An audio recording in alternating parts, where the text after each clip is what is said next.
First, a hearty congratulations for making it through 2019 Indie Meme Film Festival. As we come to an end, I'm here with Danish, who did the movie Half Widow.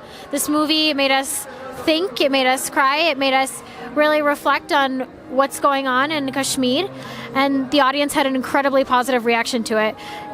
Danish is now going to talk a little bit about his experience here and what it's meant to him. Thank you so much for your kind words. I just had so much fun coming here to Austin first time with my film Half Widow. It has been traveling the whole world, and finally we got a chance to bring it to Texas community. I'm very grateful to Indie Meme Film Festival for giving us that opportunity and platform to show this film. It's an important film from Kashmir and a story that had to be told. So I think just, getting such a great, warm and overwhelming response really, supports the cause and at the same time encourages us to tell more stories from Kashmir. And, I always wanted films from Kashmir to get an audience and a platform, and I think this was that. So it was just a great experience, yeah.